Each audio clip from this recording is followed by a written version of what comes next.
자, 세 번째로는 하나됨의 원리입니다. 하나됨의 원리.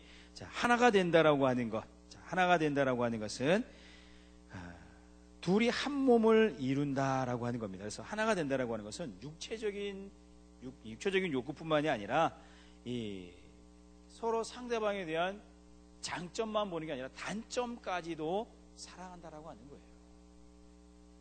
그래서 한번 따라해 보세요. 그럼에도 불구하고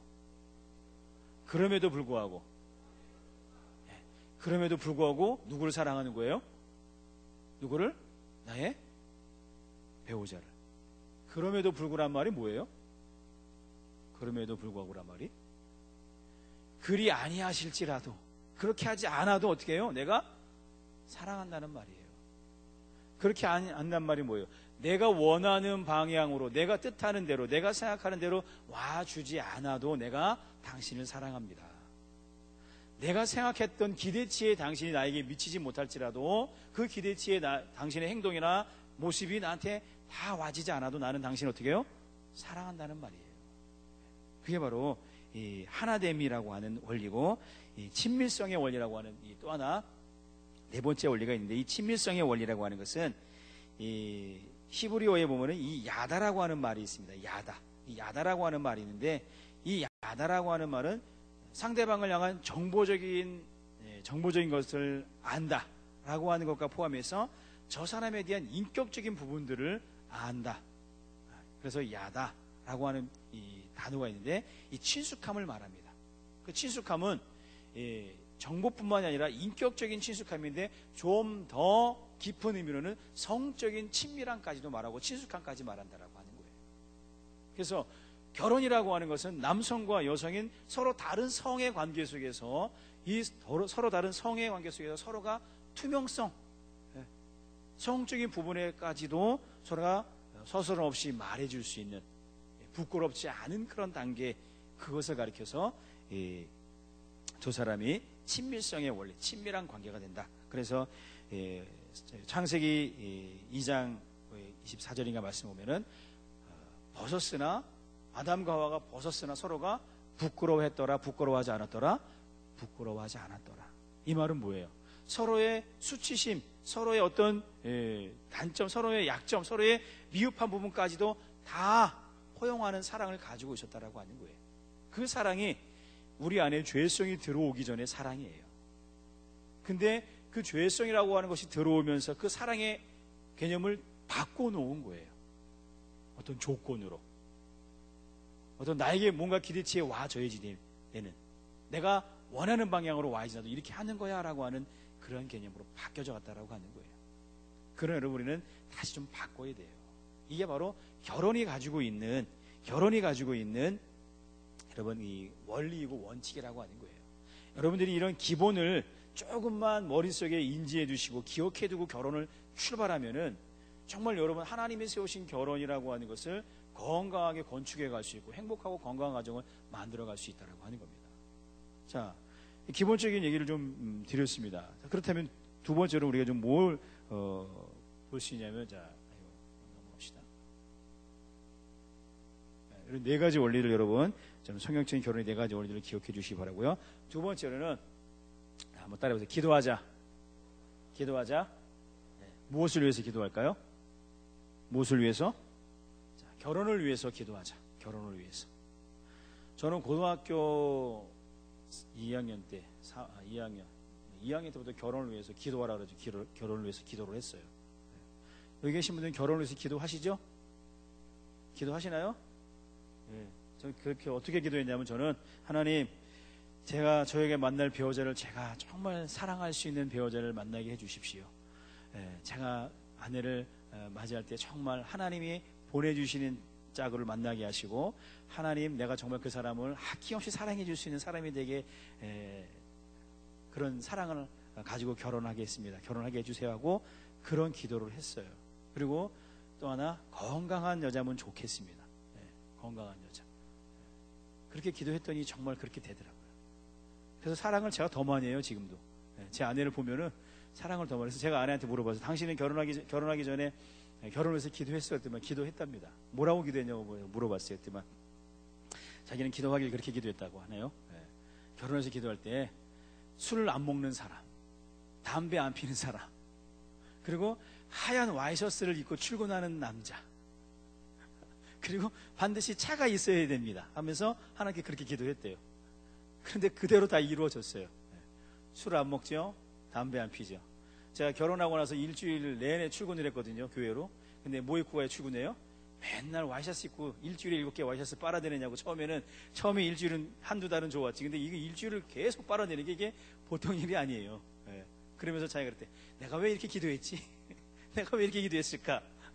그리고 차를 달라고 기도했더니 차를 이제 놓고 기도를 했는데 차를 타긴 탔지요. 그때 결혼하고 나서. 근데 뭘 타냐면은 교회에서 이제 쓰던 차였는데 에어컨이 망가진 차예요. 승합차. 그러니까 여름에 얼마나 여러분 고생스럽겠어요. 에어컨 안 나오니까. 그러면서 아내 하는 말, 이왕이면 좋은 차를 놓고 기도할까. 예, 그렇게 얘기를 하더라고요. 또 어떤 책을 보니까 어떤 자매가 그렇게 기도했다네요. 어떤 자매는 하나님 건강한 남자를 만날 수 있게 해주시고 또 하나님 신앙이 좋은 남자를 만나야 됩니다. 그리고 제 남자는 반드시 차가 있어야 됩니다 라고 기도를 했다 그래요. 그리고 정말 결혼했는데 신앙 좋은 남자를 만났다 그래요. 그리고 차도 운전도 하고 차도 가지고 있는데 그 차가 트럭이라 그럽니다.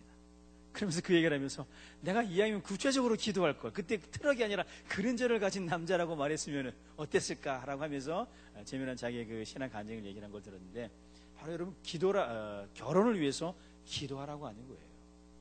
결혼을 위해서 기도한다고 그랬더니 어떤 사람은 그렇게 그렇게 또 기도를 하더라고요. 하나님, 제가 만날 남자는요, 키는 185cm의 키에다가 얼굴은 장동건 아니면은 원빈, 최소한 소지섭 정도는 되지 않겠습니까?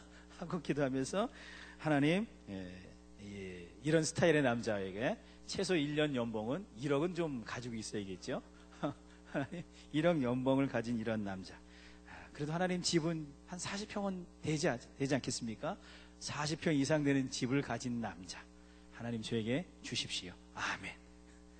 과연 여러분 이렇게 기도가 올바른 기도일까요?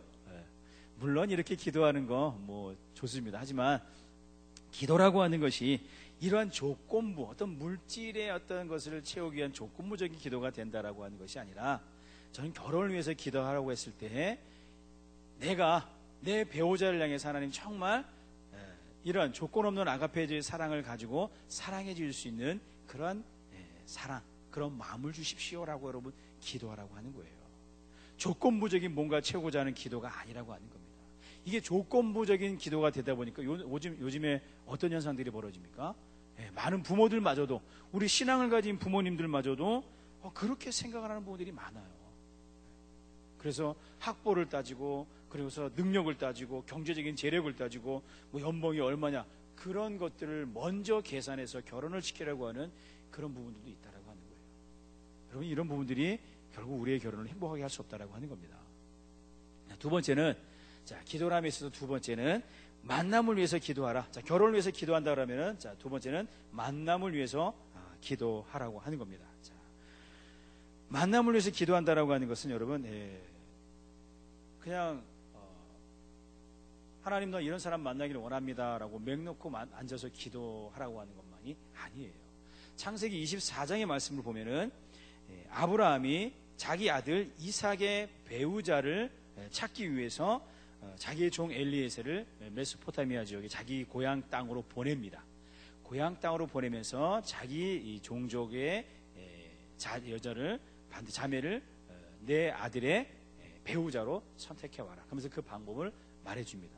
그러면서 그 종이 가면서 기도하기를 뭐라고 기도하냐면은, 아브라함의 하나님 여호와여, 원하건대 오늘 나에게 순조롭게 만나게 하사 내 주인 아브라함에게 은혜를 베푸시옵소서 하면서 기도로 출발했다라고 하는 거예요.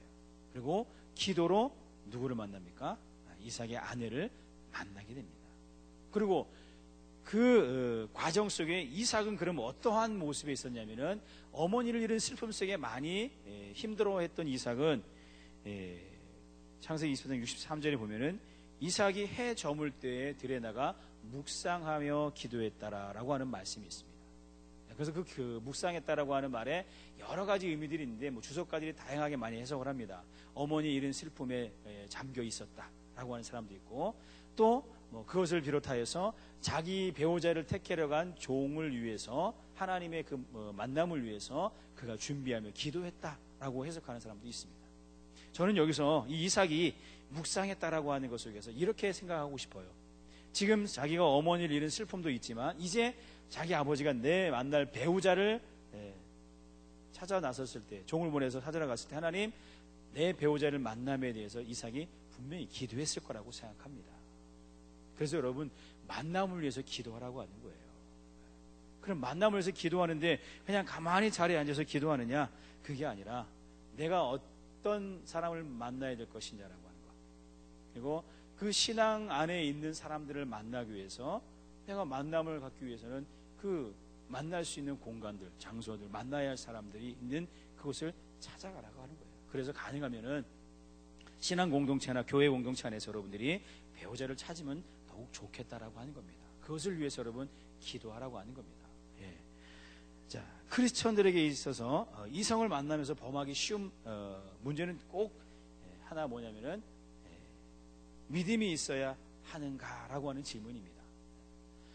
믿음이 있는 사람을 만나는 게 결코 쉽지 않다라고 하는 합리적인 생각들을 자꾸 만들어간다라고 하는 거예요. 그래서 자꾸 결혼을 해서 같이 신앙생활 하면 되지라고 하는 사고를 가지고 있는 분들도 계세요.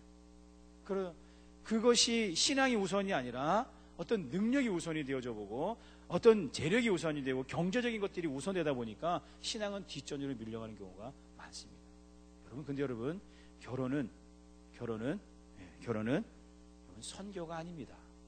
착각하지 마세요. 결혼은 순교가 아니에요. 내가 결혼 생활해서 만나서 신앙생활 하게끔 하지, 이거 아무나 하는 거 아니에요. 아무나 할 수 있는 것 아니고, 할 수만 있다면 그렇게 안 하면 좋겠어요. 정말 하나님, 나는 순교자의 사명을 가지고 내가 안 믿는 남자를 만나고 안 믿는 여자를 만나서 내가 교회에 데려가겠습니다. 그런 정말 사명을 가지고 결혼하실 분 아니면은 믿음 안에 형제자매를 만나시면 좋을 것 같아요. 다시 한번 말씀드리지만 결혼은 순교가 아닙니다. 결혼이라고 하는 것은 결코 여러분 선교가 아니에요. 우리의 실제적인 생활이고 삶이에요. 그렇기 때문에 만남을 위해서 여러분 기도하시고, 신앙 가치가 틀려서 어려움을 겪는 분들 많이 보게 됩니다. 그리고 우리 부모님들도 마찬가지고, 우리 먼저 여러분들이 그런 의미들을 먼저 좀 가지고 있어야 된다라고 하는 거죠. 그리고 세 번째는 데이트를 위해서 기도하라라고 하는 겁니다. 자, 데이트를 위해서 기도하는데, 자, 만남이 이루어졌다고 한다면은 데이트를 위해서 여러분 기도한다라고 하는 것이 절대적으로 필요합니다. 그래서 우리 교제를 함에 있어서 우리 영적인 그 부분들을 무시해서는 결코 안 된다라고 하는 겁니다. 자, 교제를 하다 보면은 이 사랑의 욕구는 점점점 뭘로 발전하게 되면은 육체적인 욕구로 발전이 된다라고 하는 거예요. 그래서 인간의 그 성적인 이 욕구라고 하는 것은 특별히 우리 남자 형제들에게는 참 참기 어려운 부분 중에 하나라고 볼 수 있습니다. 그래서 이 성을 연구한 학자들이 이렇게 말을 했습니다. 뭐라고 말하냐면, 남성의 성적 특성에 대해서 말하기를 뭐라고 말했냐면은, 남성의 성적 특성은 강하고 충동적이고 시각적이고 매우 민감하고 모든 문제는 빨리 해결하려고 하는 그러한 욕구를 가지고 있다라고 표현을 합니다. 그래서 이 데이트할 때 여러분 반드시 기도가 필요하다라고 하는 겁니다. 그래서 성적인 그 교제 속에서 욕구가 올 때에 어떻게 그것을 풀어가느냐라고 하는 것들을 우리가 좀 생각을 해봐야 된다라고 하는 거예요. 그래서 이런 분들이 있습니다. 나는 어떠한 성적인 유혹에도 이겨낼 수 있다. 자, 자신할 수 있는 사람이 있을까요? 과연? 자, 하나님이 사람을 창조하시고 우리 남자와 여자를 창조하시면서 만들어 놓지 않은 게 하나가 있어요. 뭘까요? 성에 대한 제어 기능 장치예요. 제어 기능 장치. 그래서 이 성적인 욕구라고 하는 것은 남성과 여성, 특히 이성 간의 관계 속에서 참 멈춘다라고 하는 게 결코 쉽지 않아요. 그러면 어디까지 스킨십을 하고 어디까지 접촉을 하고 어디까지 가야 됩니까? 라고 하는 질문들을 많이 하기도 합니다. 어디까지 가능할까요? 여러분들이 가지고 있는 원칙이 있나요? 네, 어디까지세요? 손도 만지지 마. 그건가요? 네. 제가 제 아내를 만나면서 손을 잡기가 되게 힘들었어요. 네. 제 아내랑 사귀면서 손을 잡기 위해서 제가 계획을 세웠습니다. 무슨 계획을 세웠냐면은 이제 데이트를 하러 갔는데, 자, 이번에는 어디로 가냐면 저 장흥 조각공원인가 뭐 있잖아요. 뭐 커피 팔고 막 그러는데 가는데, 벌써 만난 지가 몇 개월 됐는데 손도 한번 제대로 못 잡고 다니니까 너무 제 마음에는 좀 짜증도 나고 그래가지고 반드시 내가 이날은 손을 잡으리라고 장흥으로 이제 딱 버스 타고 가면서 손을 넌지시 딱 잡으려고 했더니 제 아내가 탁 쳐버리는 거예요.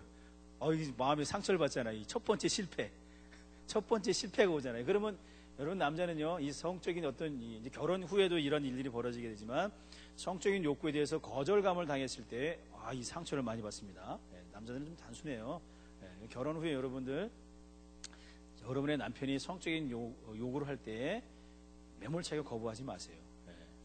거절할 이유들을 말해주시고 다음 기회를 약속해 주세요. 그럼 상처를 덜 받습니다. 여러분의 남편들이 제 아내가 탁 쳐버리는데 이게 출발부터 이게 심상치 않네요. 오늘도 글렀나 보다 하고 다 점심 먹고 돌고 뭐 다 얘기하고 있는데 그래도 이게 안 잡혀서 손을 안 주는 거예요. 그런데 그래도 끝까지 포기하지 않고 이제 다 데이트를 마무리하고 끝나고 장에서 버스 타고 다시 싹 근데 오는 길에 이제 버스 좌석에 제 지금 현재 아내가 앉았어요. 그리고 딱 잡고 있길래 손을 제가 꽉 잡아버렸어요. 이거 막 뿌리치려고 그러더라고요. 그래서 제가 꽉 잡고 안 놨습니다. 그때부터 손을 잡기 시작했어요. 네. 근데 여러분, 손을 잡는 것부터 출발해서 이 데이트라고 하는 것, 교제라고 하는 것은요, 점점 깊어지면 깊어질수록 이 남자들은 어떤 생각을 하냐면은 내 여자친구가 나한테 자꾸 잘해주고 나를 배려해주고 나에게 많이 신경 써주면은 남자들이 가지고 있는 착각 중에 하나가 뭐냐면은 이제 이 여자가 내 사람이 됐구나. 나한테 완전히 넘어왔구나. 날 정말 사랑하는구나. 라고 하는 그런 마음에 착각을 합니다. 그래서 허용이 되는 거구나. 라고 하는 마음까지 가요. 그러니까 우리 여자분들은 어떻게 해야 돼요? 잘해주다가도 어떻게 해야 돼요? 한 번쯤 몰라야 돼요? 일침을 팍팍 가해줘야 돼요. 그래야지 경계심을 좀 갖고 이게 좀 들어옵니다. 그래서 여러분, 스킨십에는 원칙을 좀 세우시면 좋겠다라고 하는 거예요. 물론 많은 가정사역학자들이 어디까지 하라라고 하는 그런 기준들을 적어 말해주기도 하는데, 저는 그래서 그렇게 기준을 잡아줍니다. 여러분은 어떤 원칙을 가지는지 모르지만 저는 5초입니다. 5초를 넘지 말아라.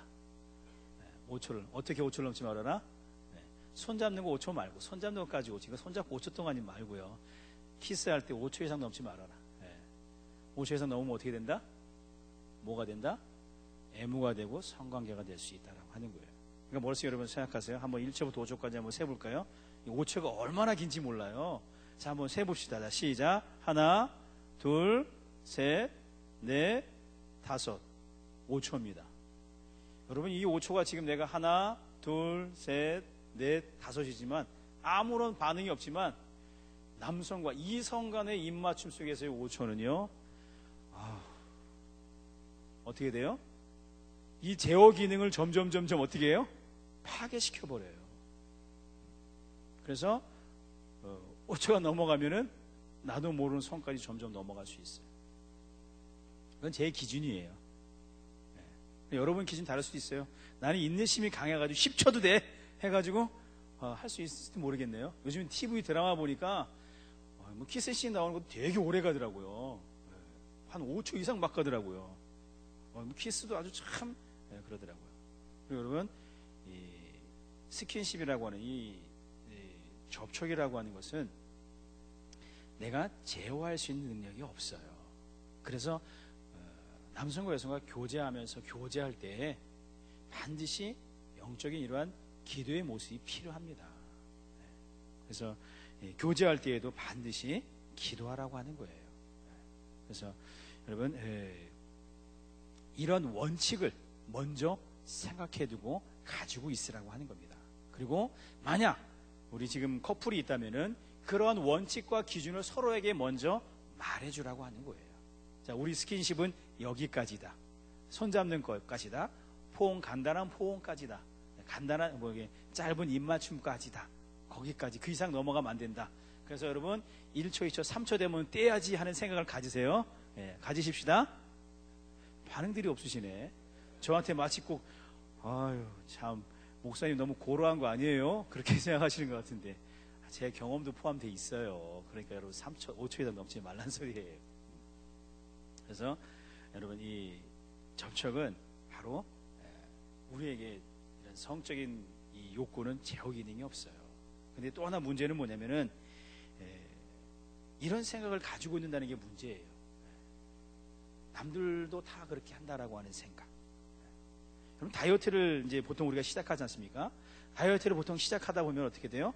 야, 이제 뱃속이 꼬르륵꼬르하고 다이어트 작정을 딱 시작했는데 그날따라 엄마가 내가 좋아하는 오삼불고기를 막 부엌에서 구운네요. 그런데 뭐라 그래요? 야, 냄새 맡는다고 무슨 뭐 살이 찌냐? 냄새나 맡어. 그러면서 어머니가 자꾸 날 유혹하는 거예요. 그러다가 엄마가 야, 맛만 봐, 맛만 본다고 뭐 살찌는 거 있냐? 아유, 참, 괜찮아, 맛봐. 하고 맛을 보게 해주고 먹어요. 그럼 어떻게 돼요? 그 다음에 내일부터 하지 라고 하는 이 합리성이 나에게 들어와요. 성욕도 그렇습니다. 성욕도 야, 남들도 다 그렇게 하는데 왜 너는 안 돼? 여러분, 남들도 다 그렇게 한다라고 하는 착각 갖지 마세요. 남들 다 그렇게 안 합니다. 다 그렇게 안 합니다. 그렇게 하는 사람도 있지만 그렇게 안 해요. 그래서 우리가 이 교제하면서 기도한다라고 하는 것은 서로를 지켜주는 거예요. 서로의 관계를. 그래서 이 빌리 그레이엄 목사님이 이렇게 통계를 좀 말한 적이 있어요. 가정에서 기도와 가정 예배를 드리는 그리스도인 400쌍 중에서 이혼하는 쌍은 한 가정밖에 없었더라 라고 말하면서 미국의 이혼율이 40%, 50%에 임박하는데 바로 기도와 가정 예배를 드리는 그 가정에서는 이러한 이혼율이 급격히 떨어지는 모습을 말해주습니다. 바로 그렇습니다. 여러분이 내가 지금 만나고 있는 이 교제하고 있는 사람과 안에서 같이 기도한다라고 하는 건요, 우리 안에 틈타는 사단의 그 유혹에서 뭐 성적인 유혹이든 관계적인 유혹이든 여러 가지 갈등의 유혹에서 우리가 경계할 수 있고 서로를 보호해 줄 수 있는 하나의 무기라고 생각하시면 돼요. 그래서 교제를 위해서 기도하라. 뭘 위해서 기도하라? 네, 결혼을 위해서 기도하고 만남을 위해서 기도하고 교제를 위해서 기도하라라고 하는 것입니다. 이게 여러분들이 꼭 결혼 전에 꼭 지켜져 갔으면 좋겠다라고 하는 겁니다. 자, 그리고 또 하나, 세 번째는, 자, 앞에 뭐가 보입니까? 뭐가 보이죠? 망원경하고 현미경. 자, 둘은 뭐예요? 다 보는 거죠. 근데 망원경은 뭘 봐요? 망원경은 멀리 있는 걸 보는 겁니다. 그럼 현미경은 뭘 보는 겁니까? 아주 세밀한 것을 보는 거예요. 자, 남자와 여자는 서로 그만큼 다르다라고 하는 거예요. 망원경과 현미경이 보는 것은 같아요. 그런데 보는 그 각도와 보는 그 방법과 모습이 서로 다르다라고 하는 거예요. 다르다라고 하는 거. 나하고 너는 어때요? 다르다라고 하는 거예요. 자, 우리 옆에 계신 분한테 한번 이렇게 말해 봅시다. 너하고 나, 당신하고 나하고는 많은 부분 다릅니다. 자, 시작. 당신하고 나하고는 많은 부분 다릅니다. 예. 자, 서로가 다르다라고 하는 거예요. 이 다르다라고 하는 것을 인정하지 않으면은, 다르다라고 하는 것을 인정하지 않으면은 그때부터 갈등이 쌓이기 시작합니다. 여기에는 다 성을 가지고 있는 분들이 있어요. 뭐 김씨, 씨, 박씨, 뭐한 씨 다 있는데 다 어때요? 서로가 성격이 같아요, 달라요? 달라요, 달라. 근데 어떤 사람은 그 다른 것을 어떻게 봐요? 어떻게 봐요? 틀리다고 보는 사람이 있어요. 틀리다고 보는 순간 이제 어려움이 오게 됩니다. 자, 우리 남자와 여자는 서로가 달라요. 나하고 결혼하는 내 배우자인 자매와 형제는 어때요? 서로가 다르다라고 하는 거예요. 서로가 다른데 그 다름에 대해서 우리가 먼저 뭘 좀 알아야 되냐면은 서로가 자라온 그 라이프 스타일을 좀 알아야 된다라고 하는 거예요. 자라온 환경, 자라온 과거, 배경을 알아야 된다라고 하는 겁니다. 그래서 자라온 과거를 알라 그랬더니만 어떤 남자가 그러면 너 남자친구 몇 명 만났어? 너 여자친구 몇 명 만났어? 그거를 알라는 게 아니에요. 뭐 우리는 개그 콘서트에서 나온 것처럼 뭐 요험을 하면서 낯설다 뭐 그런 표현으로 그런 개념으로 과거를 찾아서 알라고 하는 그런 개념이 아니라 나하고 함께할 그 배우자가 나하고 지금 만나고 있는 그 사람이 어떠한 환경 속에서 자랐는가라고 하는 거예요.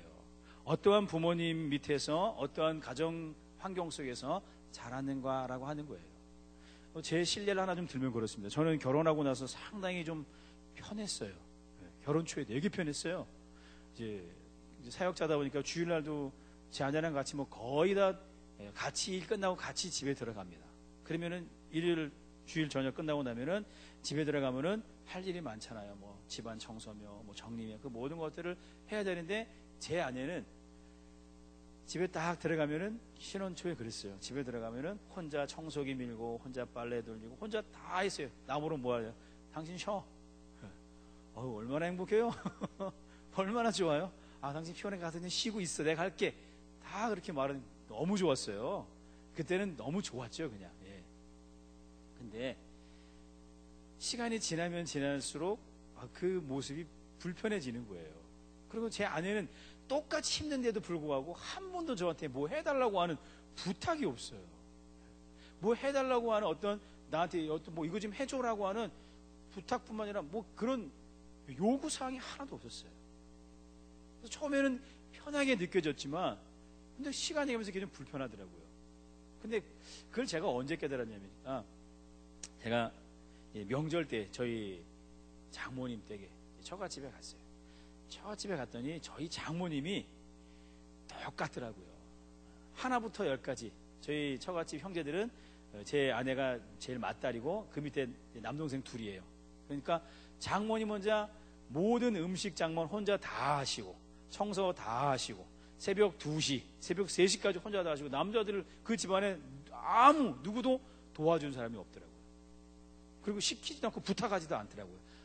그 모습을 보면서 그렇구나. 내 아내가 부탁을 못하는 게 아니라 이런 환경 속에서 자라다 보니까 이렇게 말하지 못하고 요구하지 못하는구나 라고 하는 것을 제가 알고는 그 다음에 제가 약속을 했어요. 끝나고 나면 주일날에 가서 내가 청소기는 반드시 내가 민다. 지금도 제가 청소기를 밉니다. 그래서 그리고 부탁할 일 있으면 항상 어떻게 해라? 부탁해라. 될까요? 안 될까요? 저 결혼생활 20년 되는데 지금도 잘 안 돼요. 뭐 부탁을 제 아내가 저한테 할 때 쉽지 않아요. 이렇게 서로 살아온 그 가정 환경이 다르다라고 하는 거예요. 또 하나 재미있는 건 뭐냐면 저희 집은 좀 시끌벅적해요. 그래서 명절 때 모이면 막 윷놀이도 하고 막 같이 게임도 하고 막 얘기를 하는데 저희 이 처갓집은 아주 조용합니다. 조용해. 명절 때 저희 집에 있다가 저희 장모님 댁에 딱 가면은 휴가 간 기분이에요. 조용해요. 사람이 없는 기분이에요. 윷놀이를 지금까지 딱 한 번 했어요. 한 번. 저희 처갓집에 가서. 그것도 언제? 우리 아이들이 이제 초등학교 커가지고 작정을 했어요. 야, 이번에는 반드시 우리 할머니, 할아버지, 외할아버지, 외할머니하고 가서 윷놀이를 해야 된다 하고 우리 큰애한테 작전을 세웠어요. 너는 윷을 챙겨라. 너는 뭘 챙겨라. 해가지고 우리 큰 처남이 결혼하고 난 다음에 딱 한 번 하고 지금껏 딱 한 번 했습니다. 이렇게 달라요. 서로 자라온 환경이 다르고 노는 문화가 다르고 생각하는 문화가 다르고 습관이 달라요. 근데 그거를 이해하지 못하고 알지 못하면은 저 사람이 왜 저러지? 왜 그럴까라고 하는 의구심과 이해하려고 하는 마음, 용서하려고 하는 마음, 받아들이려고 하는 마음, 배려하는 마음들이 없어요.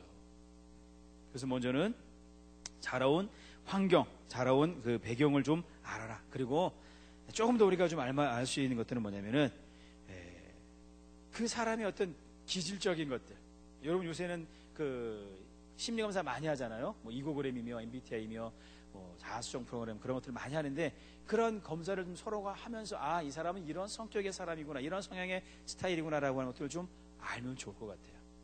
제 아내는 하나 성격 중에 뭐가 있냐면은 이제 그 이고그램이라고 하는 걸 제가 검사를 해봤는데 거기에 양육적이고 배려하는 성향이라고 하는 그 성격이 있어요.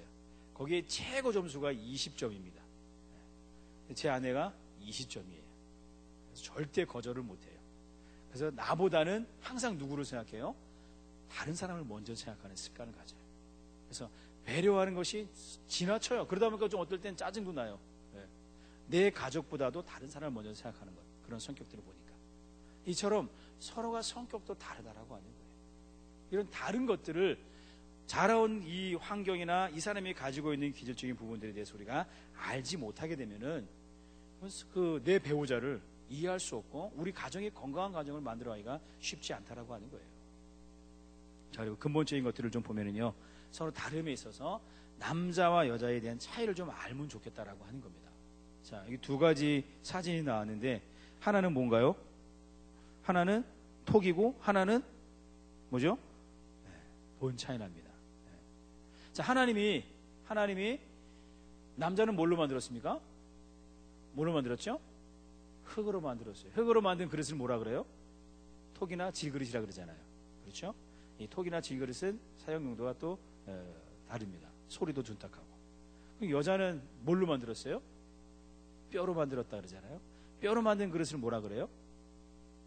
뼈로 만든 그릇을 본 차이나라고 그럽니다. 소뼈, 본, 그것을 700도 이상 구워가지고 만든 게 본 차이나라고 그래요. 그래서 제가 비교를 해봤어요. 이 본 차이나하고 한국 도자기에 가서 본 차이나를 딱 그릇을 팅 하고 튀어보니까 소리가 아주 맑고 깨끗해요. 거기다 밥을 담아 놓으니까 너무너무 먹고 싶은 마음이 막 들어요. 이 톡이는 근데 좀 어때요? 투박하고 소리도 둔탁하고, 용도도 뭐 이제 본 차이나에 비해서 좀 뭐 다양할 수 있고 좀 약간 뭐랄까요? 쓰임의 용도들이 좀 약하다고 할 수도 있어요. 근데 더 중요한 건 뭐예요? 톡이하고 본 차이나이고 가격이 어느 게 더 비쌀까요? 본 차이나가 더 비싸요. 본 차이나가 상당히 비싸더라고요. 창조 속에서도 하나님이 남자와 여자를 창조할 때 그 재료가 다르다라고 하는 거예요. 그처럼 남자와 여자는 그만큼 다름을 가지고 있다라고 하는 거예요. 그래서 나와 너는 다르다라고 하는 거예요. 이 다름을 우리가 이해하지 못하면은 갈등이 온다라고 하는 겁니다. 그래서 이 다름에 있어서 좀 먼저 우리가 좀 생각해 보면은, 자, 근본적인 차이 보면은 남자는 목적지향적인 이 성향을 가지고 있습니다. 목적지향적입니다. 그래서 항상 성취하고자 하는 욕구가 강해요. 그래서 결혼하기 전에도 어때요? 저 사람을 나의 배우자로 삼기 위해서 무슨 공약을 합니까? 지키지 못할 공약들을 어떻게 해요?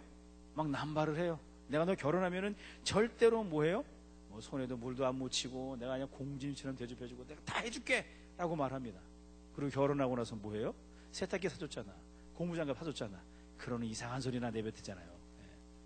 왜냐하면 남자는 목적지향적인 그런 성향을 가지다 보니까 성취하는 거, 내가 저 결혼을 위해서는 어떤 방법과 수단을 다 가리지 않고 최선을 다해서 내 자매한테 잘해주는 거예요. 그리고 결혼하고 딱 하고 나면 어때요? 좀 행동이 바뀌어져요. 기대치가 달라지는 거예요. 그리고 또 다른 목적을 찾게 되고 또 다른 뭔가 성취할 것들을 찾게 된다라고 하는 겁니다. 자, 여자는 그럼 어때요? 여자들이 가지고 있는 근본적인 그 모습은 관계지향적이라고 하는 거예요. 관계지향적. 이 이제 영국에서 내온 어떤 그 광고 내용인데, 뭐 영국에서 쭉 함께 어디까지 가는 데 있어서 어떤 방법을 쓸까라고 했을 때 여성분들은 함께 동반할 사람을 찾았다라고 하는 거예요. 동반자를 찾았다라고 하는 겁니다. 그처럼 여성은 관계지향적이라고 하는 거예요. 그러다 보니까 어때요? 남성의 목적지향적인 성향과 여성이 가지고 있는 관계지향적인 그 성향의 두 사람이 만나면은, 이게 잘 조화가 되면은, 그야말로 잘 조화가 되면은 서로에게 아주 좋은 시너지 효과들을 많이 방출해낼 수 있는데, 이 상황이 서로 조화가 안 이루어지면은 여러분 엄청나게 큰 문제들을 발생한다라고 하는 겁니다. 자, 그래서 이러한 차이 속에서 남자들은 우리가 좀 간단히 좀 보면은 쇼핑을 할 때에도 주로 어때요? 필요한 것들만 찾아서 하는 사냥식 쇼핑을 한다라고 하는 거예요. 제가 이렇게 마트를 가보면은요, 남자들의 얼굴 표정을 보면 대략 저 사람이 지금 여기에 몇 시간 와 있구나 라고 하는 걸 볼 수 있어요. 막 들어가는 부부 커플들은 그래도 얼굴이 남편이 표정이 어때요? 좋아요. 막 편해요. 거기다 젊은 커플들은 막 좋아서 하는데 이제 마트 장 보다 보면은 아내는 어떻게 해요? 아내는 저만치 하고 남편 어떻게 해요? 마트 이거 끌고 빨리 안 가나 하고 뒤에 질질 끌려다녀. 그건 뭐예요? 이제 남편은 빨리 가야 되거든요.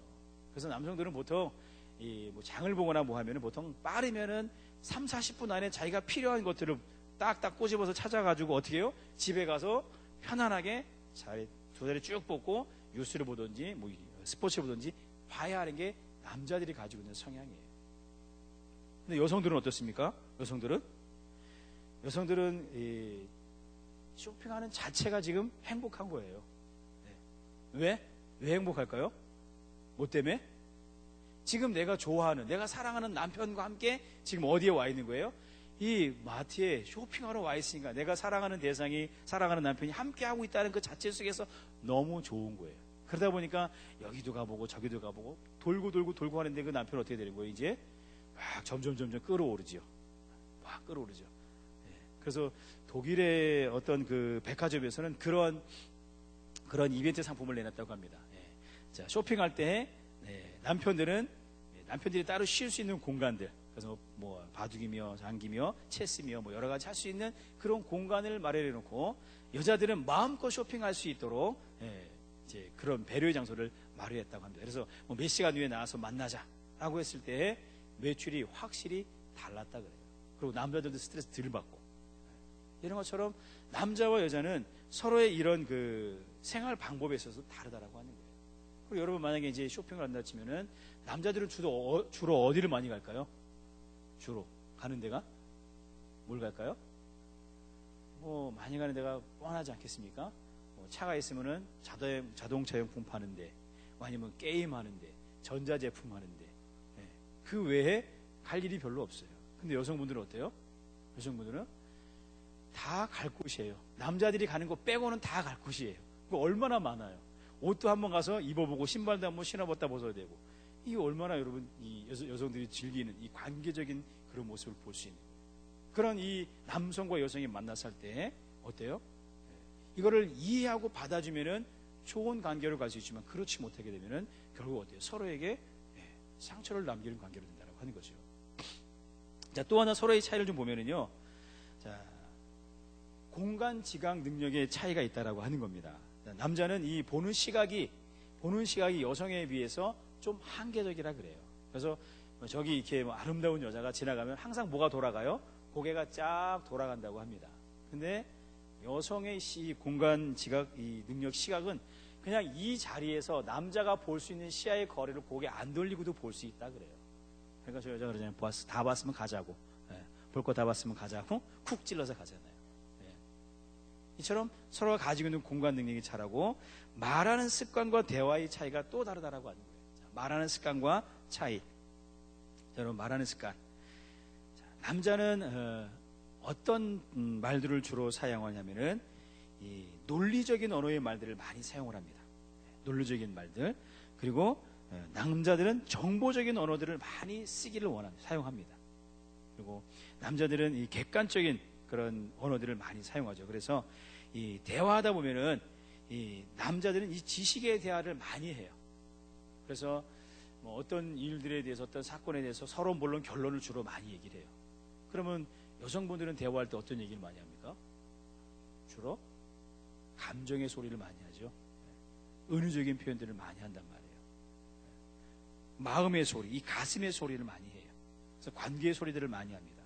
자, 그런 이 남자와 여자가 만나서 결혼할 때 남자가 퇴근해서 집에 들어와서 아내를 맞을 때 아내가 오늘 있었던 얘기를 쫙 다 읊어서 얘기하려고 그럴 때 남자가 뭐라고 말해요? 그래서 결론이 뭔데?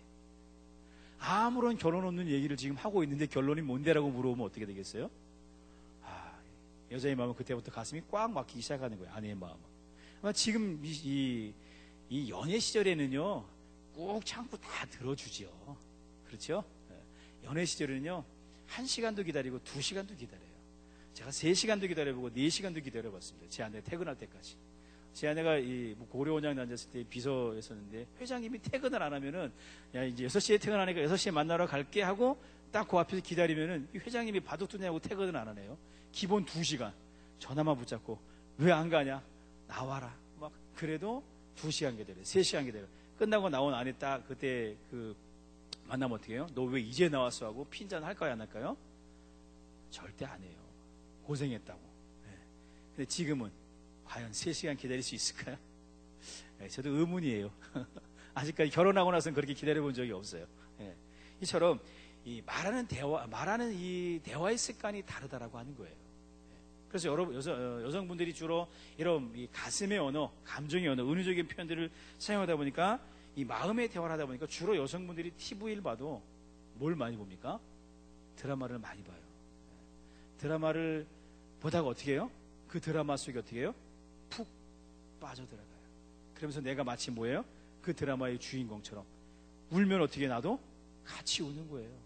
같이 울어주고 같이 슬퍼해주고 아마 그 옆에서 그것을 보고 있는 남편은 어떻게 해요? 야, 니는 막 또 운다, 울어. 아이고, 무슨 텔레비 보다가 울고 앉았냐. 그런 식으로 핀잔이 됩니다. 남자들은 주로 무슨 TV를 봐요? 남자들은 주로 보는 게 뭐예요?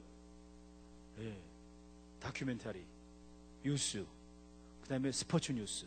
주로 그거 먼저 봐요. 지금도 아마 그럴 거예요.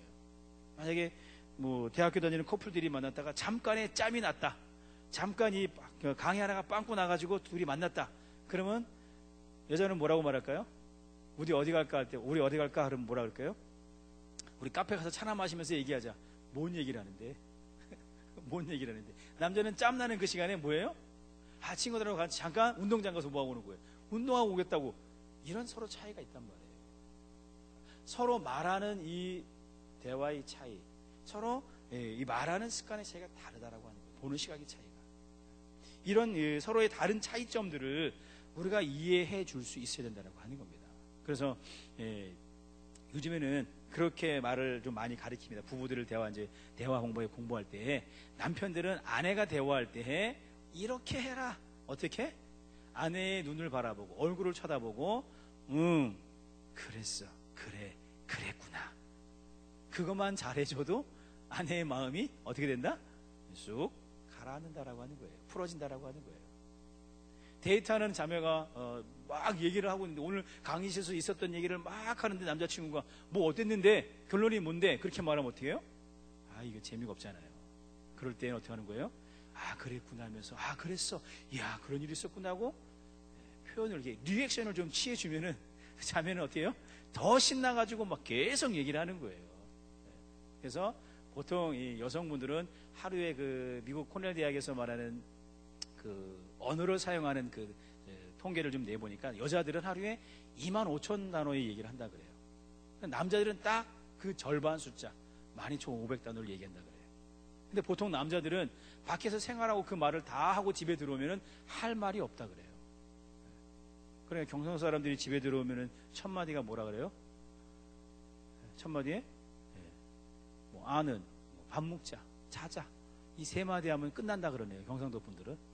그리고 한 마디 더 플러스 좋나 그 말하면 끝난다 그럽니다. 이게 남자들의 이 언어의 습관이라 그래요.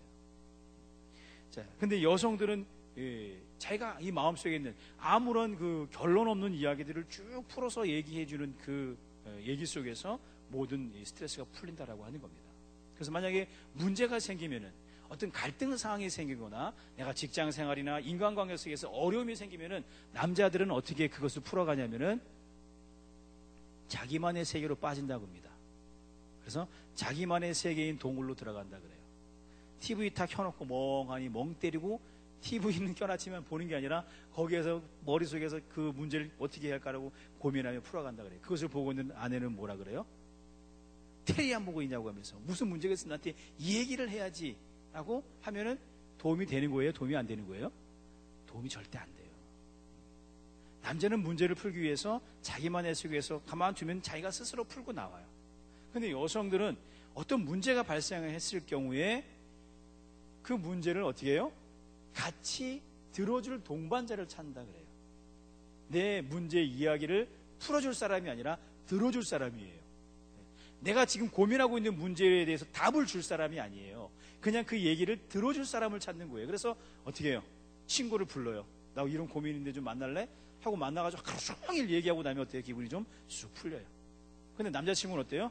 야, 너 그 문제 그건 이렇게 하면 되는 거야 라고 딱 답을 주면은 풀려요, 안 풀려요? 잘나셨네. 예, 너 똑똑하시네. 예, 그런 마음밖에 들 수밖에 없어요. 이처럼 서로가 다르다라고 하는 것들을 우리가 조금 이해해 주면 좋겠다라고 하는 겁니다. 그래서 이 남자들과 여성들, 나와 저 사람은 많은 부분 다르다라고 하는 거예요. 또 하나, 이 행동적인 습관, 행동적인 부분에서도 또 하나 달라요. 남성들은 무슨 게임을 하게 되면은 반드시 뭐가 따라갑니까? 게임을 하면 뭐가 있어야 돼요? 게임할 때 어떻게 돼요? 뭐가 결정이 돼야 됩니까? 승자와 패자가 결정이 돼야 돼요. 반드시 이기든지 지든지, 그리고 반드시 그 둘 중에 하나가 이기든지 진 사람이 뭘 내야 돼. 게임에 뭘 걸어 항상. 근데 여자들은 어떻습니까? 뭔가 놀이할 때에는 그 승패 관계 없어요. 제가 하나 참 재밌고 참 놀란 사실은 뭐냐면, 여러분 공기 아시죠? 공기 해가지고 뭐 몇 년 내기 하잖아요. 그래서 뭐 20년 내기 50년 내기 하잖아요. 그러면은 남자들은 만약 공기를 하면은 50년 내기 한다 그러면 그 50년을 내기 위해서 하여튼간에 열심히 게임에 집중을 해요. 근데 여자들은 어때요? 50년이 문제가 아니에요. 지금 내가 좋아하는 친구들하고 같이 이 게임을 하는 자체가 재밌으니까 딱 뒤집어서 50년 내고 안 내고 관계없어요. 그러다가 뭐 해요 또? 공기 중에 제일 이해 안 가는 게 뭐냐면 바보 공기예요. 바보 공기 아세요? 바보 공기 해보셨어요? 저는 제 딸이 갑자기 아빠 저랑 공기해 하는데 바보 공기 이런 거야 하면서 바보 공기를 하는데 하자 그러는데 이걸 어떻게 해야 되나? 제가 감당이 안 되더라고요. 그냥 차라리 20년 내기, 10년 내기, 50년 내기 끝내고 또 다른 걸 할 수 있는, 이건 바보 공기는 없어요. 던져놓고 내려놓고 던져놓고, 이게 뭐 하는 건지 모르는 거예요. 뭐 하는지 모르는 거예요. 이해가 안 가는 거예요. 여자들은 이 행동적인 면에 있어서 바로 그거예요. 지금 내가 사랑하는 사람과 함께 있다라고 하는 자체 속에서 기쁘고 즐겁고 그와 같이 내가 이 게임하는 것 속에서 승패는 관계가 없는 거예요. 근데 남자들은 거기다가 반드시 뭐예요? 내가 이기면 네가 오늘 저녁 사야 된다. 내가 오늘 이기면 네가 차 사야 된다. 그러는 그 남자친구를 바라보는 여자는 어떻겠어요? 귀엽게 봐주긴 하죠. 지금은 연애 기간이니까. 콩깍지가 씌인 때니까 그냥 그것도 귀여운 거예요. 결혼하고 나서 그러면요, 안 해요. 안 합니다. 이처럼 행동적인 차이가 있고, 더 큰 차이는 또 하나 우리 보면은요, 저 하나만 더 말씀드리면은, 뭐 이런 차이들에 대해서 여러분이 좀 많이 좀 준비를 하시면 좋을 것 같아요. 하나, 성에 대한 차이는 여러분 분명히 좀 아셔야 돼요. 성에 대한 차이. 남자는 성에 대한 차이 속에, 남자는 성에 대해서 뭘 원하냐면은 섹스를 원합니다. 섹스. 여자는 뭘 원하냐면은 로맨스를 원한다 그래요. 섹스는 뭐예요?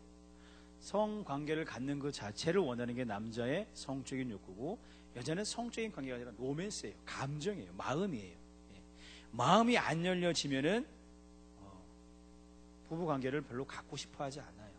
근데 남자는 어때요? 그 감정 관계없이 성적인 욕구가 채워지면은 어떻게 돼요?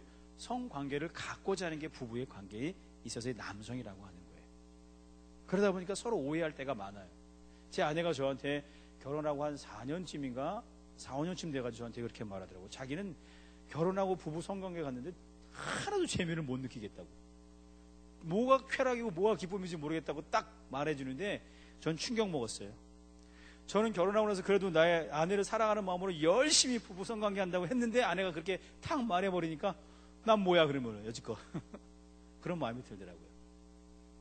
그러면서 이제 가정생활하고 공부를 하면서 또 서로 대하면서 안 게 뭐냐면은, 그렇구나, 여성은 내가 원하는 성적인 욕구였던 내 욕구의 충족, 남성은 이 성적인 욕구가 계속 채워지고 그걸 풀어야 된다라고 하는 의학적인 그런 이 세포, 성적 욕구의 세포들이 발달된다 그래요. 그래서 그걸 푸는 개념이고, 여성들은 관계적인 개념 속에서 감정의 마음이 열려지면은 부부의 성관계를 받아들인다라고 하는 거예요.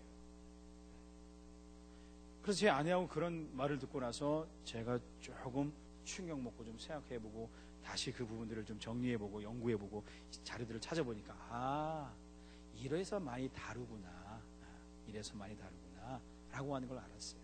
왜?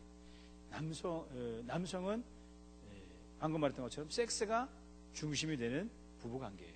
그럼 여성은 섹스가 중심이 아니라 서로의 감정관계 상태가 해결되어지면은 부부관계를 풀어갈 수 있다라고 하는 겁니다. 그리고 성에 대한 그 흥분도도 조사해 보니까 남성을 향해서는 뭐라 그래요? 양은 냄비라 그래요. 양은 냄비. 금세 끓었다 금세 꺼지는 양은 냄비 있잖아요. 근데 여성은 뭐예요? 다림이라고 표현을 합니다. 다림이. 천천히 데워졌다가 천천히 꺼지는 게 여성이 가지고 있는 성 호르몬 곡선이라고 말합니다. 남성들은 급격히 올라왔다 급격히 뚝 떨어지는 거예요. 어떤 신혼부부 자매가 그런 글을 썼더라고요. 결혼했는데 남편이 부부 관계를 갖고 나서 그냥 끝나고 들어 누워서 그냥 자더라는 거예요. 뒤를 들어 누워서. 자기는 그 모습을 보는데 왜 이렇게 서운한지 모르겠다는 거예요. 자기는 이제 좀 마음을 열고 이제 뭔가 이런 부부 관계가 조금 마음이 오픈이 싹 됐는데 저 사람은 끝나서 지금 자고 있어. 그러니까 너무 서운하고 이게 뭐지? 라고 하는 그런 마음을 받았다라고 하는 거예요. 아마 결혼한 부부들 중에서도 이 성에 대해서 서로 차이를 몰라서 갈등하는 부분들도 꽤 많이 있습니다. 여러분, 성적인 남성과 여성의 그 차이는 바로 그거예요. 남성은 섹스를 위해서 사랑을 하고 여성은 사랑을 위해서 섹스를 한다는 말들이 있어요. 그 말은 바로 성적인 욕구를 통해서 남자는 그것을 풀무로 그래서 내가 이렇게 내 아내에게 이렇게 해줬어 라고 하는 것에서 만족을 느끼지만 아내는 그렇지 않다라고 하는 겁니다. 정서적인 만족감들이 먼저 채워질 때에 마음이 오픈되어진다라고 하는 거예요. 이 부분을 여러분이 조금 더 깊이 다루면 좋을 것 같아요. 따로 성에 대한 얘기만 한 번 더 결혼하기 전에 반드시 성에 대한 부분들을 한 번 더 배우시면 좋겠다라고 하는 생각입니다. 이처럼 가장 기본적으로 남성과 여성이 가지고 있는 바로 이런 성의 차이들을 좀 여러분이 이해하셨으면 좋겠습니다. 자, 이처럼 우리 남자와 여자는 달라요. 자, 앞에 나오는 화면을 보시면은 어떤 그림이 비춰지십니까? 어떤 모습이 보여지죠? 누가 보입니까? 누가 보여요? 여자 할머니가 보이세요? 네. 또 어떤 분이 보이세요? 젊은? 둘 다 보이시네요. 그렇죠? 어떻게 보면은 나이 드신 노파가 이렇게 탁 옆모습이 있는 것 같고, 어떻게 보면은 아주 젊은 아가씨가 저쪽을 탁 쳐다보면서 이렇게 딱 있는 것 같고, 그렇죠? 이렇게 딱 외투를 입고, 그렇죠? 옷을 입고. 네. 희한하죠? 어떻게 보냐에 따라 다릅니다. 자, 무엇을 어떻게 보느냐에 따라서 다르다라고 하는 거예요. 내가 지금 만나고 있는, 내가 앞으로 결혼해서 내 배우자에 대해서 어떻게 볼 거냐라고 하는 것에 따라서 다르다라고 하는 거예요. 부정의 시각으로 볼 거냐 아니면 긍정의 시각으로 볼 거냐라고 하는 것은 상당히 다르다라고 하는 거예요. 서로가 다르다라고 하는 것 속에서 부정적인 것만 볼 거냐, 단점만 볼 거냐, 아니면은 좋은 점인 장점과 긍정의 모습으로 바라봐 줄 거냐라고 하는 것은 아주 큰 차이를 가집니다. 여러분들이 긍정의 시각으로 바라보면 좋겠어요. 그야말로 단점까지도 사랑해주는 긍정의 마음을 가지고 내 배우자 될 사람을, 내 배우자를 지금 만나고 있는 사람을 봐주시면 좋겠다라고 하는 겁니다. 그래서 남자와 여자는 서로 다른 것이지 틀리다라고 하는 것이 아니라고 하는 겁니다. 자, 다르다라고 하는 것과 틀리다라고 하는 것을 조금 구분을 좀 줘보면은요. 자, 어떻게 좀 설명을 좀 드려볼까요?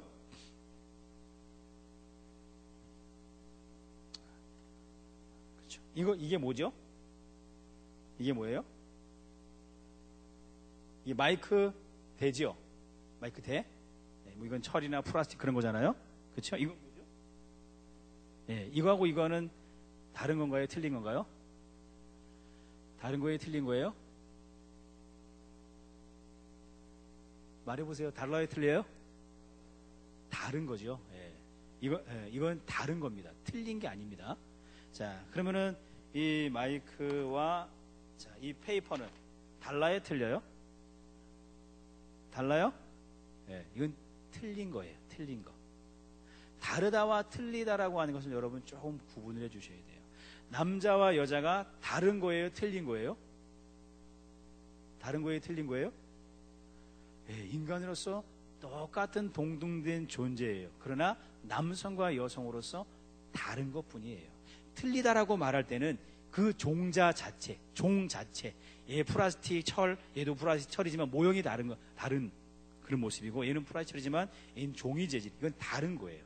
그 종자 자체가 다른 것을 가리켜서 틀리다라고 말하는 겁니다. 예. 그러면 남자와 여자는 어때요? 틀린 게 아니라 다르다라고 하는 거예요. 나하고 너는 어때요? 틀려요? 달라요? 다른 거예요. 교회 안에 있는 우리 많은 성도분들이 어때요? 틀린 거예요? 다른 거예요? 다른 거예요. 근데 보통 우리는 너랑 나랑은 틀려. 그렇기 때문에 너랑 나랑 못 살겠어. 야 하고 딱 틀리다고 단정 지어버린 경우도 있어요. 이혼율이 급증하는 데 있어서 이혼율의 그 이유가 뭔가라고 하는 통계에 있어서 그 이유의 첫 번째 순위가 요즘은 좀 바뀌었더라고요. 제가 한 5, 6년 전에 봤을 때는 그 이혼의 첫 번째 이유가 뭐냐면 성격 차이. 성격 차이 때문에 이혼한다라고 말하더라고요. 그 성격 차이가 뭐예요? 너하고 나하고 뭐예요? 틀리다라고 딱딱 단정 지어버리니까 거기까지 가게 되는 거예요. 여러분, 틀린 게 아닙니다. 너하고 나는 다르다라고 하는 것 뿐이에요. 다름을 가지고 있는 우리의 관계라고 하는 거예요. 그 다름을 다르게 봐주고 이해해주고 받아주고 용납하면은 그것을 이해할 수 있게 되고 용서할 수 있게 되고 서로 배려해 줄 수 있다라고 하는 거예요. 결혼하는 남자와 여자가 이렇게 달라요. 이렇게 다르는데 그걸 틀리게 단정짓지 말자라고 하는 겁니다. 자, 한번 오른손을 한번 들어보세요. 자, 오른손을 들어보세요. 오른손은 납니다. 납니다. 자, 오른손에 쫙 펴보시면은 5손가락이 있죠? 자, 올라온 5손가락이 길게 쭉쭉 올라온 5손가락은 나의 장점이라고 생각하시면 됩니다. 자, 그럼 반대로 나에게 단점이 있어요? 없어요? 있어요? 없어요? 있습니다. 나에게 단점이 있는데 단점을 이 골 파인 부분이라고 보시면 돼요. 이 단점이. 자, 그럼 반대의 손을 들어보세요. 자, 반대의 손은 누구? 너. 반대의 손은 타인. 반대의 손은 누구? 나의 배우자. 나의 남편이 될 수도 있고 나의 아내가 될 수도 있습니다. 그 사람에게도 장점이 있을까요? 없을까요? 장점이 있습니다. 이 긴 손가락 부분이 내가 바라보는 저 사람의 장점이에요. 반대로 그 사람에게는 단점이 있어요? 없어요? 단점이 있어요. 그 단점도 마찬가지로 골파인 부분이라고 보시면 됩니다.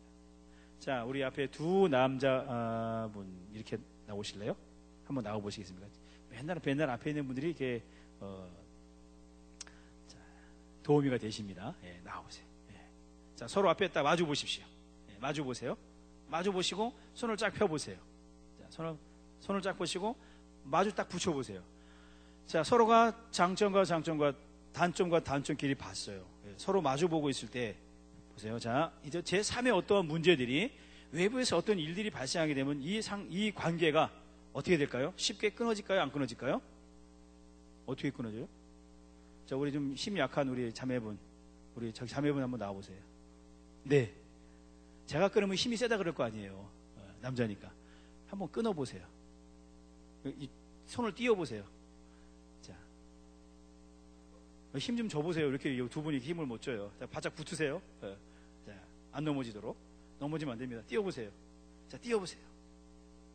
어때요? 쉽게 떨어져요? 안 떨어져요? 쉽게 떨어져요. 내가 틀리다라고 하는 관점으로 상대방의 장점만 바라보고 상대방의 단점을 보고 자꾸 비약하고 비난하게 되면 이 관계는요 오래 갈 수가 없어요. 그런데 보세요, 나의 장점으로 상대방의 단점을 한번 감싸보세요. 이렇게 반대로 마찬가지로 타인도 나의 장점으로 상대방의 단점을 쫙 한번 감싸보세요. 한번 잡아보세요. 두 분. 자, 띄워보세요. 힘을 좀 줘보세요. 자, 우리 이번엔 강력하게 남자분이 한번 띄워보세요. 와서. 자, 우리 형제님 나와보세요. 자, 우리 형제님 한번 띄워봅니다. 좀 힘을 좀 줘보세요. 안 떨어지게. 네. 자, 어떤 외부에서 어떤 위기라 갈등과 위기 상황들이 왔을 때, 자, 이렇게 서로가 서로를 바라보고 힘을 좀 주세요. 힘 좀 쓰셔야 되는데. 자, 한번 다시 해보세요. 힘을 빡 써보세요. 네. 자, 힘 좀 쓰고. 일본을 막 떨어져 주리네. 예, 됐습니다. 예. 자, 박수 한번 해주세요. 자, 이렇게 나의 장점으로 상대방의 단점을 감싸주고 또 상대방의 그 장점으로 그 배우자의 단점을 감싸주는 이 관계가 되면은요, 제3의 어떤 어려움들, 제3이 주는 어떤 갈등 상황들, 위기 상황들이 오게 될 때에 이 관계가 어때요? 쉽게 떨어져요, 안 떨어져요? 쉽게 안 떨어진다라고 하는 거예요. 결혼이라고 하는 건 바로 이 관계로 성립해가는 게 결혼이에요. 이러한 부부가 한 팀으로 하나의 관계로 조화를 만들어가는 게 바로 결혼이에요. 그냥 결혼은 우리가 생각하는 어떤 이상처럼 결혼하면은 행복할 거다. 자, 뭐 아들 딸 낳고 알콩달콩 뭐 놀러도 가고 뭐도 하고 뭐다. 너무 재밌을 거다.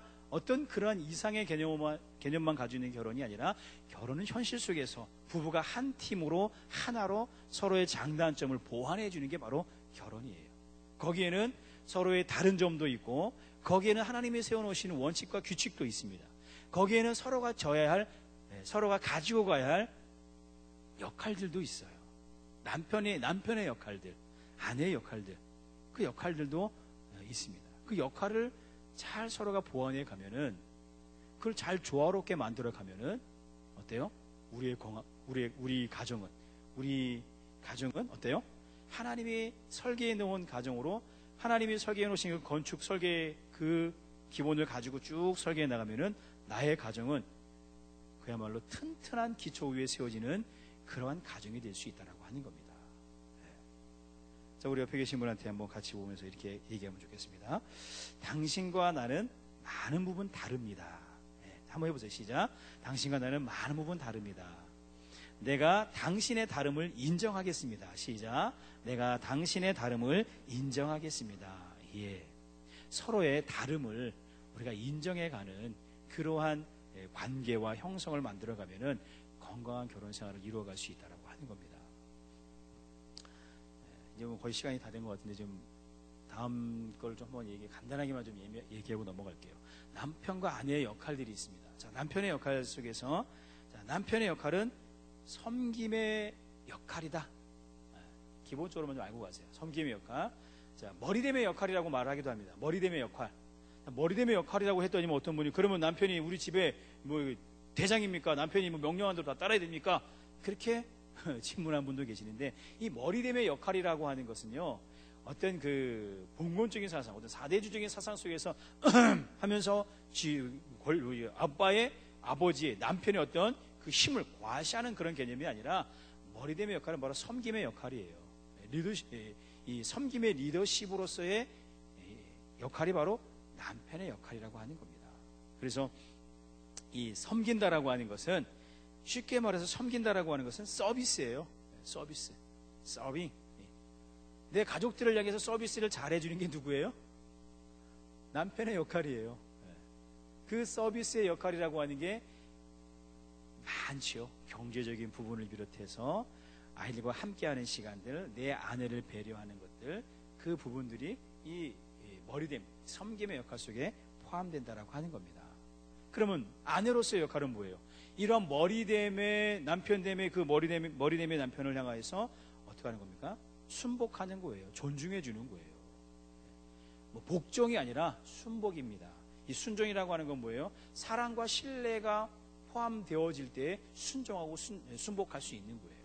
그러니까 남편이 머리됨의 그 역할을 잘 해주면은 거기에 대해서 아내는 당연히 순종할 수밖에 없고 순복하게 돼 있어요. 함께라고 하는 개념 속에서. 그리고 두 번째는 저기 또 이미지에 대한 설명은 뭐 이것저것 다 이제 두 번째는 사랑의 역할입니다. 러빙, 사랑의 역할, 사랑해주는 그 역할인데, 이 사랑한다라고 하는 것은 두 가지, 우리가 앞에서 뭐 아가페 세 가지 사랑의 종류에 대해서 말했다면은 사랑에는 두 가지 핵심적인 의미가 있어요. 어떤 의미가 있냐면, 하나는 조건 없는 용서예요. 용서에 대해서 여러분 많이 들었으니까 제가 설명을 안 하겠고, 또 하나의 사랑의 핵심적인 의미는 뭐예요? 의도적으로 사랑하는 거예요. 의도적으로 주는 거예요. 사랑에는 의무가 아닙니다. 의무와 책임을 넘어서는 게 의도적인 행동이에요. 의도적으로 뭘 주는 거예요? 내가 쓰기에도 부족한 용돈, 내가 쓰기에도 부족한 이 돈을, 지갑을 열어서 내 사랑하는 사람을 향해서 그냥 주는 거예요. 대가 없이.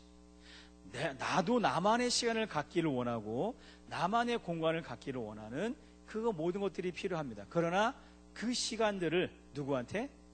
의도적으로 할애해서 내 아내에게, 내 자녀에게, 내 가족들에게 주는 거예요. 의도적으로. 그게 사랑이 갖는 또 하나의 핵심적인 의미예요. 그러니까 할 수 있는 범위까지만이 아니에요.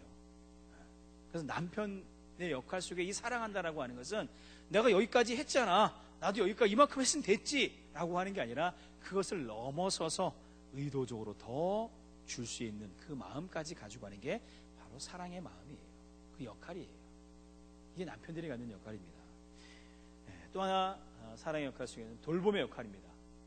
자, 이 돌봄의 역할이라고 하는 것은 성경 말씀을 한 구절 제가 읽어드릴게요.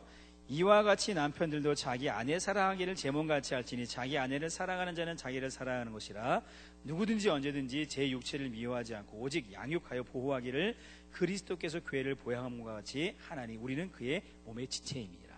자, 이와 같이 남편들도 자기 아내 사랑하기를 제 몸같이 사랑해라. 예수님이 십자가에 죽기까지 사랑했던 그 사랑의 마음으로 내 아내를 돌본다라고 하는 건데, 이 돌봄이라고 하는 것은 헬퍼의 역할을 해주는 거예요. 돕는 자의 역할을 해주는 겁니다. 돕는 자.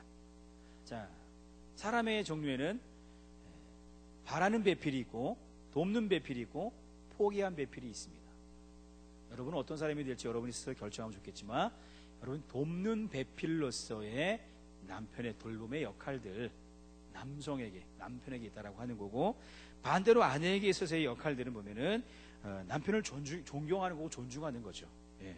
그리고 마찬가지로 아내에게도 남편을 사랑하는 것이고, 또 하나 여기서 좀 여성들에게 필요한 그 역할들이 있다면은 집안의 가정에 대해서, 가정의 일들에 대해서 최선을 다해주는 것, 우리 집안의 일들, 가정의 일들을 최선을 다해주는 역할들을 가지고 있는 게 바로 남편과 아내의 가장 근본적인 역할이라고 하는 겁니다.